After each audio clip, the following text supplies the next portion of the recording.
네, 허반석의 작전 리포트 시간입니다. 증권가에 쏟아지는 리포트들 분석해드리는 시간이죠. IR 분석의 신 허반석 전문위원과 함께합니다. 안녕하세요. 네, 안녕하세요. 네, 반갑습니다. 오늘의 업종 리포트 과연 어떤 것일지 바로 체크해 볼게요. 네, 오늘의 업종 리포트 바로 섬유의복 업종입니다. 자유로운 출입국이 가능하다면이라는 주제인데요. 지금 다시 한번 리오프닝 그리고 위드 코로나가 활성화가 되면서 이제 기술주보다는 경기 민감주들이 앞으로 더 강세를 보일 것이다. 이런 리포트들이 나오고 있습니다. 이에 따라서 섬유의복 업종도 수혜를 받을 것으로 보이는데요. 자세한 분석 부탁드릴게요. 네, 지난주에 이 리오프닝 관련된 섹터로서 유통업, GS 리테일이나 그리고 이마트, 그리고 뭐 화장품 업체로도 클리오 말씀을 좀 드렸고요.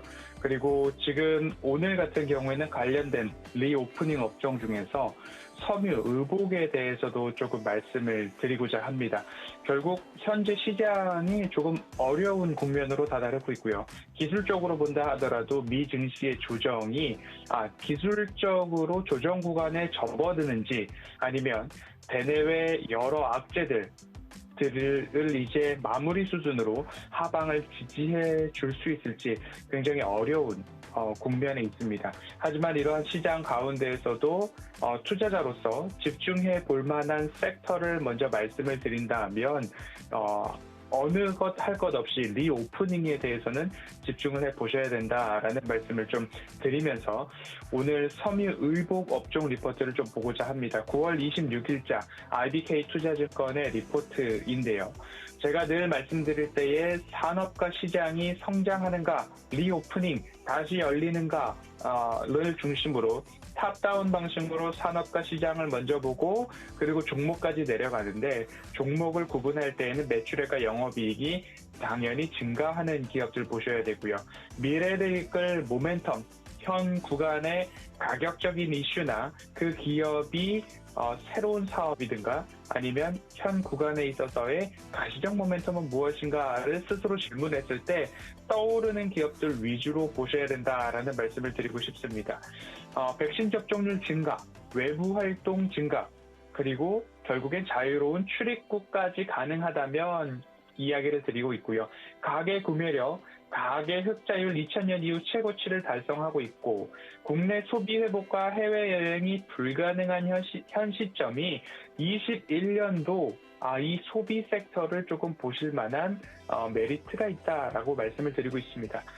투자자들은 어떤 시각으로 보아야 하는가 했을 때 상반기 백화점 보았고요. 하반기 편의점, 대형마트, 면세점, 화장품까지 이어지면서 이번 주는 섬유의복에 집중을 해보는 시간입니다. 연초 백신 접종률 증가했고요. 위드 코로나 리오프닝에 대한 기대감이 높습니다. 이후 각 기업별 실적이 차별화되면서 변동성 장세가 나오고 있는데 이 섬유의복 섹터에서도 마찬가지인 거죠. 매출 지역별 회복 시점들이 조금씩 차이가 있기 때문인데요. 21년도 4분기를 앞두고 회복과 성장이 본격화되는 지역은 섬유의복 섹터에서는 유럽과 미국입니다. 중국 같은 경우에는 성장 둔화 우려와 애국 소비 경향으로 주의가 필요한 지역이다라고 구분해 볼 수 있기 때문에 섬유의복 섹터에서 기억하실 부분들은 회복과 성장이 본격화되고 있는 유럽과 미국, 그리고 애국 소비 트렌드가 조금 강화되고 짙어지고 있는 중국은 이 기업들 위주로는 성장 둔화에 대한 우려가 있다를 포인트로 삼아 보셔야 된다라는 이야기 드리고 싶습니다. 글로벌 의류 섬유어복 중심으로 봤을 때 유럽과 미국을 조금 주목을 해야 된다라고 말씀을 드리고 있는데요. 유럽은 델타 변이 바이러스 확산에도 빠르게 진정세가 나타나 있습니다. 단편적인 예로 잉글리시 프리미엄 리그라고 하는 이 피해를 좀 본다라고 한다면 축구 경기장 관중이 어마어마하게 코로나 이전 수준만큼 꽉꽉 차 있는 모습들을 좀 볼 수 있습니다. 실질 GDP 성장 기준으로 4분기 그리고 내년 1분기 흐름 여전히 양호한 모습들 이어갈 것으로 전망이 되고 있고요. 올해 3분기부터 내년 1분기까지 성장세 지속될 것으로 판단이 되고 있습니다. 그러한 모습들을 보았을 때 올 4분기 접어들면서 재반등에 진입할 것으로 전망되는 시장이 유럽과 미국 시장이라고 보시면 좋을 것 같습니다. 결국 코로나로 촉발된 글로벌 경제 위기는 코로나 해소 또는 단계적 일상 회복, 위드 코로나와 함께 하나하나 풀어나갈 수 있다라고 말씀을 드리고 싶고요. 이 부분에 있어서는 물류에 대한 부분들도 그렇고요. 공급단에서부터 문제가 되고 있는 쇼티지에 대한 문제도 코로나로 시작되었으니 코로나로 풀어야 되지 않을까라는 말씀까지도 덧붙여 드리고 싶습니다. 그리고 또 한 가지 시장, 유럽과 미국 중에 이번에는 미국입니다. 올해 2분기 이후 견조한 성장세를 보이고 있고 22년도 실질 GDP, 코로나 이전의 2% 성장을 넘어서는 4%대 성장이 지속될 전망이다라는 데이터 관측이 나오고 있고요. OECD 가계 최종 소비 지출 2% 중후반대로 OECD가 전망을 하고 있습니다. 미국의 9천여 개 오프라인 소매점들이 있는데요. 그 소매점들의 성장률 추이, 소매점, 동일점 성장률 추이를 보았을 때 2분기 들어 코로나 이전 수준으로 회복할 수 있다라는 긍정적인 전망치가 나오고 있습니다. 본격적인 성장세에 진입할 것으로 확인이 되고 있는데 이 확인되는 포인트를 소매업 정상화로 보고 있고요. 22년도 말까지 19년도 성장률 대비 1%포인트 높은 2.5%대 성장률을 전망하고 있습니다. 이렇듯이 오프라인 트래픽 회복에 따라서 미국 시장 또한 본격적인 성장세에 진입하고 있고 그 성장세가 22년도 꾸준히 이어갈 것으로 예상이 되고 있습니다. 그렇기 때문에 이 부분까지 보았을 때에 국내에서는 어느 기업을 보아야 하는가로 결론을 내보도록 하겠습니다. 국내에는 글로벌 업체들의 OEM 기업들이 있습니다. 하지만 그 기업들의 생산 시설들이 대부분 베트남 등지에 있는데 베트남이 코로나19 여파로 인해서 셧다운 우려들이 높았습니다. 동남아 코로나19 확산 및 셧다운 리스크가 아직까지는 조금 잔존해 있는데 그리고 또 한 가지 리스크는 중국의 애국 소비, 거차오라는 이 애국 소비에 대한 리스크가 잔존해 있습니다. 그래서 국내 기업별 현황을 조금 살펴보면요.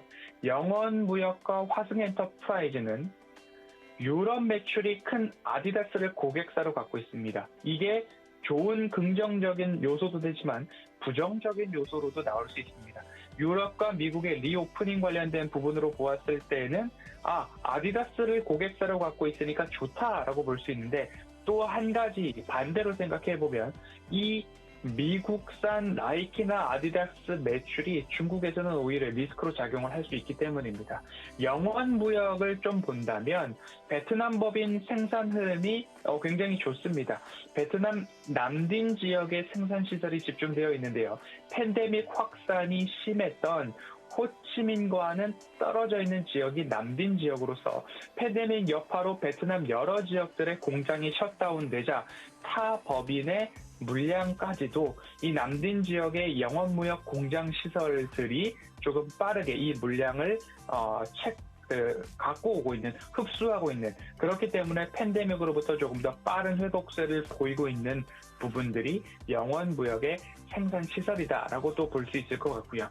또 하나는 휠라홀딩스를 좀 볼 수 있을 것 같은데요. 2019년 이후 미국 시장에서 브랜드 희석이 진행되면서 중국에서도 반등세가 나오고 있는 국내 토종 브랜드로 인식을 해볼 수 있을 것 같습니다.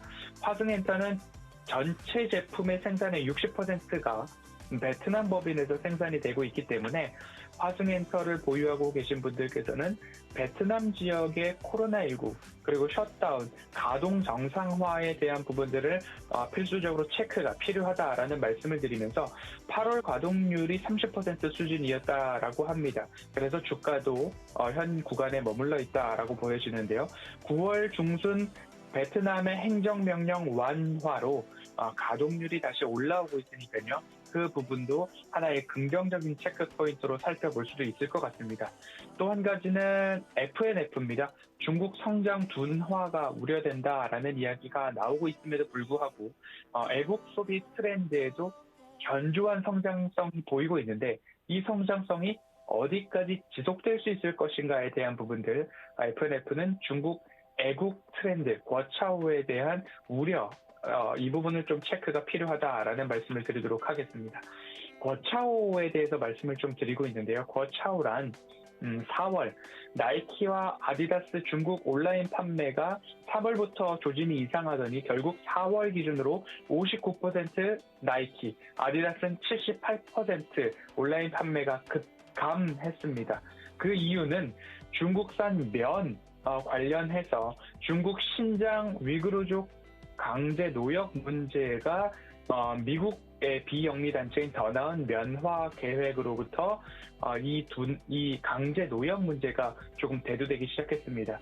그래서 중국산 면 의류 소재 수입에 있어서 17년도 미국에서 27% 수입을 하다가 21년도 5월 기준으로 12.7%까지 수입 의존도가 떨어졌습니다. 그리고 7월 14일 미 상원에서 중국 신장에서 생산되는 제품, 면 제품 수입에 금지 법안을 통과시켰습니다. 그러자 미국에서는 이러한 신장 면화 수입을 철회한 그리고 낮춘 기업들에 대한 보이콧 움직임이 확산이 됐습니다. 주요 업체 실적에 고스란히 반영이 되면서 나이키는 전년 대비 33% 하락, 아디다스는 36% 중국에서의 역성장을 좀 보였습니다. 그리고 중국에서는 자국 브랜드인 ANTA 그리고 리닝 등의 중국 내 스포츠 브랜드의 우상향이 그리고 자국 애국 매출이 높아지기 시작을 했습니다. ANTA는 중국 내 스포츠 브랜드 매출액 1위로 높아졌고요. 그리고 ANTA는 중국 내 매출액이 전년 대비 69% 성장, 리닝은 전년 대비 77% 이상 성장하는 모습들이 좀 보였습니다. 이러한 것들이 이 섬유 의복 섹터에서는 조금 집중해서 볼 필요가 있다라는 말씀을 드리면서 섬유 의복 쪽에서는 이 두 가지 또는 세 가지의 핵심 포인트를 짚어드리는데요. 유럽과 미국의 회복세는 뚜렷하다. 그리고 베트남 성장 거점의 가동률이 얼마만큼 올라오는지 꼭 체크가 필요합니다. 그리고 또 한 가지는 중국의 이 자국 애국 브랜드 구어차오 트렌드도 체크를 해볼 필요가 있을 것 같습니다.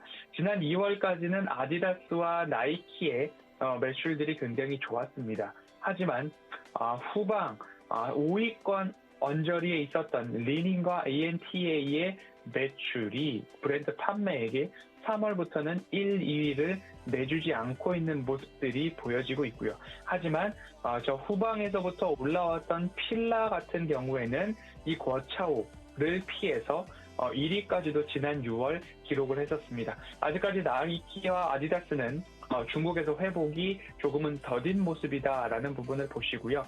그렇다라고 한다면 유럽의 회복세와 중국의 애국 소비 트렌드를 모두 다 비껴간 브랜드는 어디가 있을까? 그리고 유럽과 미국의 회복세의 포인트가 될 수 있는 아직까지 성장이 주가의 회복이 더딘 기업은 어디 있을까?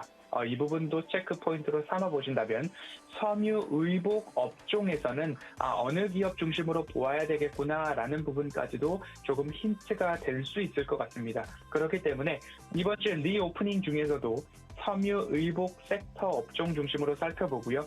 투자자로서 어떤 관점으로 어떤 기업들을 보면 좋을지 이번 주 섬유 의복 섹터에서 기업들도 하나하나 골라서 작전 리포트 시간 수목금 이어가도록 하겠습니다. 오늘은 섬유 의복 섹터 여기까지 살펴보도록 하겠습니다.